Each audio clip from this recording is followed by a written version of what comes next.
I thought the reason my stepbrother never came home was because he couldn't stand being around me, so to bury whatever feelings I had for him, I agreed to an arranged marriage. But on the day of the engagement, he suddenly grabbed my hand and dragged me into a room. The moment the lamplight hit his face, I froze. "Damon," I whispered, barely breathing. "What were you thinking?" He snapped, voice low and furious, "marrying someone you barely know?" I should have been afraid, but I was too busy taking in the man I hadn't seen in 2 years. I stared at him like I was seeing a ghost. Only ghosts didn't look this good. "Answer me," he barked. What are you doing here?" I finally asked, my voice shaking. He didn't respond right away, just stared at me like he was trying to read my soul. We used to be close once. I'd show him my paintings first before anyone, then college changed everything. He pulled away, became cold, distant. I never understood why. "I didn't want to miss my sister's engagement party," he said, smirking. His sarcasm was thick, his words laced with something sharper. Disgust? Jealousy? "I'm old enough to make my own decisions." "Damon, you call that a decision? You're just trying to make them happy. Daddy arranged this, didn't he?" I agreed to it. "To please them, not yourself." I looked down, fiddling with my dress. "Is it so wrong to want our parents to be happy? You think about them all the time, Claire, but do you ever think about what you want?" He sighed when I didn't answer. "Sorry, I'll call them more, but Claire, did Daddy make you marry Marco?"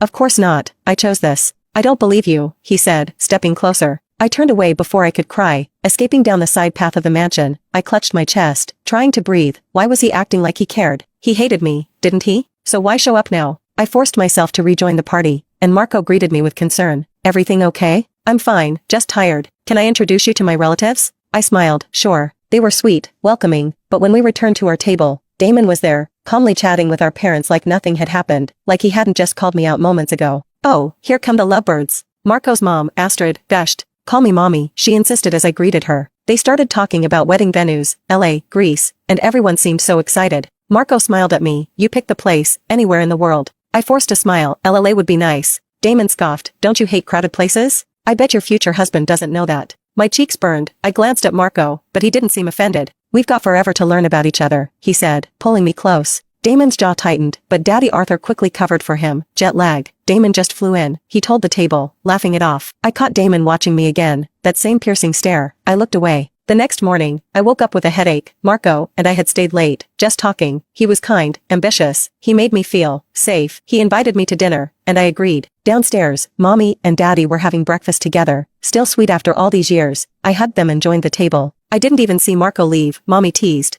"We talked for hours," I said with a small smile. Damon walked in then, in shorts and a t-shirt, looking like he'd just rolled out of bed. Daddy suggested a family dinner. "I'll make the reservation," Damon offered. That surprised everyone, including me, but I'd already promised Marco dinner tonight. Damon scoffed. "So he's more important than your family?" "He asked your sister first," Daddy said firmly. "We'll move the dinner to next week." "She's not my sister," Damon muttered under his breath.